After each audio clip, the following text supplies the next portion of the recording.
हमने कल question number 3 तक देख लिया था, ठीक है ना। क्वेश्चन नंबर 4 ऑनवर्ड देखिए, डायग्राम आपको यहाँ दिया हुआ है। सबसे पहले इस डायग्राम के अंदर आप ये देखिए कि ये जो दो एंगल दिए हैं ये कौन से ट्राइंगल में है। आप पहले ट्राइंगल आइडेंटिफाई कीजिए, फिर आपको समझ में आ जाएगा। आप अगर देखें तो ये जो लाइन है एंगल का वो ए बी को टच हो रहा है, मतलब ये एंगल जो है वो ए बी सी है, और ये 31 वाला जो एंगल है वो ए सी को टच हो रहा है, मतलब ये ए सी डी है। मतलब हम कौन से ट्राइंगल के बारे में बात कर रहे हैं, ए बी सी ट्राइंगल के बारे में बात कर रहे हैं। तो इसके अंदर कौन सा एंगल मिसिंग है, एंगल ए मिसिंग है, एंगल ए मिसिंग है ना। तो इसलिए यहाँ क्वेश्चन नंबर 4 में आपको करना है एंगल ए फाइंड। तो angle A plus angle B plus angle C is equal to कितना हो जाता है, 180 डिग्री हो जाता है ना। एंगल ए तो आपको पता नहीं है, बी आपके पास है 69 और सी आपके पास है 31 is equal to angle A is equal to 180 minus 100। So angle A की वैल्यू कितना होगा, 80 डिग्री होगा ना। अब आप ध्यान देना, ये जो 80 डिग्री आपका एंगल ए आया है, तो एंगल डी भी आपका कितना हो जाएगा, 80 डिग्री। रीजन में क्या लिखेंगे, BC is common chord, BC is common chord. तो जो कॉमन कॉर्ड होता है उसमें जितने भी एंगल बनते हैं वो सारे एंगल इक्वल होते हैं। तो हम यहां लिख देंगे now BC is common chord for angle BAC and angle BDC. Therefore, angle BDC is equal to angle BAC is equal to 80 degree. Answer हो गया हमारा ये, खोलो इजी एकदम, ठीक है। क्वेश्चन नंबर 5 में आ जाते हैं। आपने शोले पिक्चर देखा है, उसमें एक विलन होता है, तो विलन का नाम क्या होता है, खड़े हो, खड़े हो, गब्बर सिंह, ठीक है। और दो हीरो होता है, एक का नाम होता है खड़े हो जय, और एक का नाम वीरू, है ना। जय और वीरू दोनों मिलके गब्बर को मारते हैं। तो ये गब्बर ज्यादा ही पावरफुल है भाई, ठीक है ना। सुनाओ, तो यहाँ पे भी हमें ना ये वाला कॉन्सेप्ट याद रखने का, इसको हम कहते हैं sum of interior angle is equal to exterior angle. आपको पता है ट्राइंगल के अंदर, बड़ा कर देता हूं उसको, ट्राइंगल के अंदर जो एंगल बनते हैं, ये वाला एंगल और ये वाला एंगल, ये इंटीरियर एंगल है और ये एक्सटीरियर एंगल है, ठीक है। तो हमारा रूल क्या है, हाँ, तो वो जो पिक्चर था ना, थोड़ा पिक्चर की कहानी भी मैं आपको बताता हूँ। पिक्चर की कहानी में ऐसा है कि गब्बर सिंह कहाँ रहता था, गांव के अंदर के गांव के बाहर, ये गब्बर तो अंदर रहता है, फर्स्ट बेंच पे बैठता है, ठीक है ना। सुना, ये हमारा गब्बर सिंह जो है वो गांव के बाहर यानी ट्राइंगल के बाहर, और जय और वीरू गांव के अंदर, वहीं रहती है बसंती। तो दैट इज जय और वीरू गांव के अंदर, ठीक है ना। सुना, अभी Jay plus Veeru is equal to Basanti नहीं बे, पिक्चर ही बदल देगा तू तो ना। यहां आपका आएगा एंगल सी, सी का पूरा नाम क्या होगा, E C D plus E D C is equal to exactly, ठीक है। तो आप इस तरह से चीजों को बहुत आसानी से याद रख सकते हो, ठीक है ना। ऐसे ट्रिक से आपको पढ़ना है और चीजों को आपको याद रखना है, ठीक है। मैं फिर से ब्लैक बोर्ड ले आता हूं। आपने देख लिया वहां एंगल कौन सा बन रहा है, तो ये हमारा है क्वेश्चन नंबर 5, जिसके अंदर आपको लिखना है sum of interior angles is equal to measure of exterior angles. Okay friends, तो यहाँ आपका इंटीरियर एंगल्स कौन कौन सा है, DCE, तो यहां हम लिखेंगे DCE प्लस एंगल डी पे एंगल EDC, तो अब यहाँ पे आ जाएगा EDC, तो एक में C आ गया और एक में D आ गया। इन दोनों को अगर हम प्लस करेंगे तो एक्सटीरियर एंगल का नाम क्या आ रहा है? BEC, तो यहाँ आपको मिलेगा BEC, तो ना C पे आपका देखिए कितना डिग्री पड़ा है? 20 डिग्री, और EDC वो हमें पता नहीं, लेकिन ये हमें पता है 130, तो ये ED की वैल्यू कितनी हो जाएगी? 110 डिग्री हो जाएगी। बोलिए, समझ में आ गया?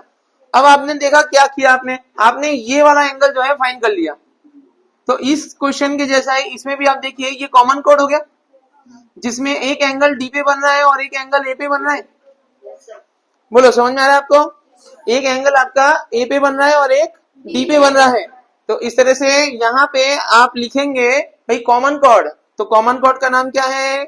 BC इज कॉमन कोड, तो इससे क्या होगा? एंगल नीचे से BAC is equal to angle BDC, और इनका आंसर आया है 110, तो आपका आंसर 110 आ गया। देखिए कितना छोटा सा क्वेश्चन है। देखिए कोई भी सर्कल हो, ट्राइंगल हो, तो आपको ये देखना है कॉमन बेस कौन सा है। कॉमन बेस अगर है, ठीक है ना, कॉमन बेस अगर आपको मिल गया है तो सर्कल के ऊपर जितने भी एंगल बनेंगे वो सारे एंगल क्या हो जाएंगे? इक्वल हो जाएंगे। समझ में आ रहा है आपको?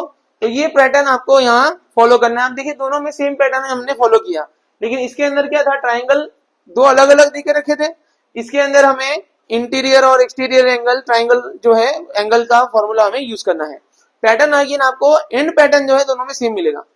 बोलो, समझ में आ गया आपको? ठीक है, नेक्स्ट क्वेश्चन आ जाते हैं, क्वेश्चन नंबर 6।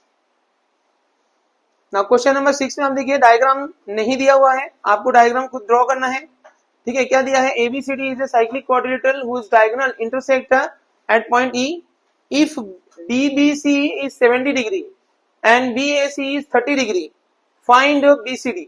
हमें BCD फाइंड करना है, तो यहाँ हम सेफ ड्रॉ कर देते हैं जल्दी से। ये रहा हमारा सर्कल, सर्कल के अंदर हमें एक क्वाड्रिलेटरल बनाना है। ठीक है, तो ये हमारा क्वाड्रिलेटरल बना देते हैं यहाँ ABC और D। इसके डायगोनल्स जो है वो आपस में इंटरसेक्ट कर रहे हैं, इसके डायगोनल्स भी बनाना पड़ेगा। ये हमने डायगोनल्स बना दिए, नाम दे देते हैं A B C और D। ठीक है, और इसका इंटरसेक्शन जो है वो E। ओके फ्रेंड्स, नेक्स्ट आप देखिए यहाँ एंगल कौन कौन से दे के रखे हैं। एंगल कौन सा दिया है? DBC, तो DBC मतलब इस एंगल के बारे में बात हो रही है, ये आपका 70 डिग्री दिया हुआ है। नेक्स्ट आपको दिया है BAC, तो BAC आपको दिया हुआ है यहाँ 30 डिग्री। ठीक है, नाउ BCD क्या है? BCD ये जो एंगल है, ये पूरा एंगल हमें फाइंड करना है, आधा नहीं पूरा एंगल फाइंड करना है। ओके, तो थोड़ा सा आप ध्यान से देखें, तो ये जो ट्राइंगल है ना, इसमें ये एंगल हमें फाइंड करना है, ये एंगल हमें दिया है, ये एंगल कहीं से पता चल जाए तो हम यहाँ पे एंगल सम प्रॉपर्टी का यूज करके ये निकाल सकते हैं। और ये एंगल जो है वो कैसे बन रहा है? ये इससे ऐसे बन रहा है, मतलब BC जो है कॉमन कोड है। क्या BC को लेकर हम दूसरा कोई एंगल बन सकता है? दिख रहा है आपको? BC से दो एंगल बन रहे हैं, BC से एक एंगल 30 का बन रहा है, तो अगर यहाँ पे 30 बन रहा है तो यहाँ पे भी कितना हो जाएगा? 30 हो जाएगा। तो हमारा कंडीशन क्या लगेगा? BC is common code. बोलिए, समझ में आ गया आपको टेक्निक इसका? अगर आपको ये मिल गया, ये देके रखा है, तो ये आप तो आप ओरली बता सकते हो 30, 70, तो ये बचा 80, टोटल आपका 180 आना चाहिए। बोलो, आगे समझ में? अब हम इसको लिखने का प्रैक्टिस करते हैं। ठीक है, तो हम यहाँ देखेंगे सबसे पहले BC इज कॉमन कॉर्ड। ठीक है, BC हमारा कॉमन कॉर्ड है।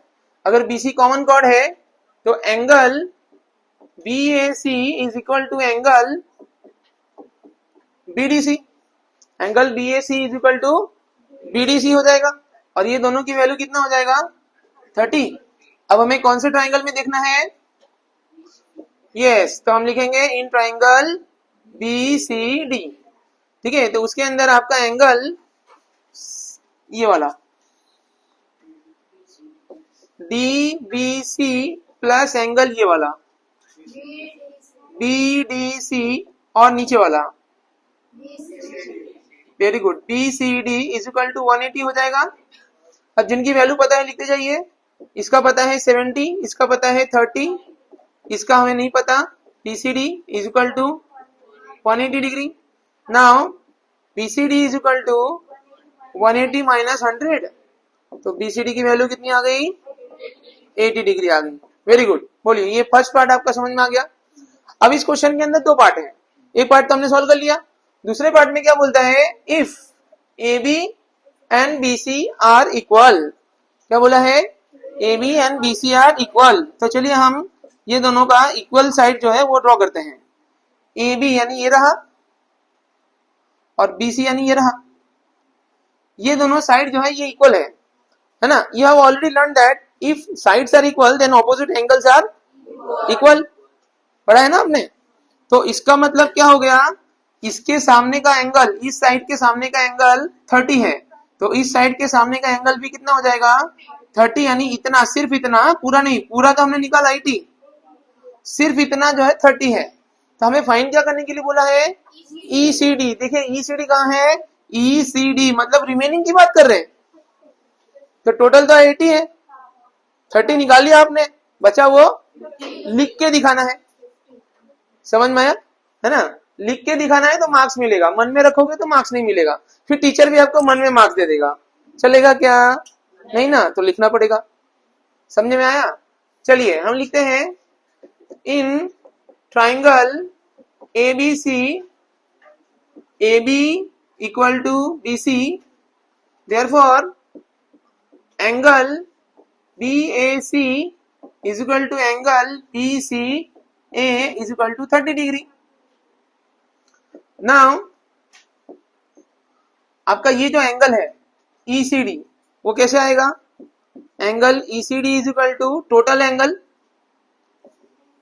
BCD minus angle BCA, A लिखो या ई लिखो, तो ये तुम्हारा आया 80 और ये आया 30, दोनों का आप करोगे माइनस, आंसर आएगा 50। बोलिए इजी है।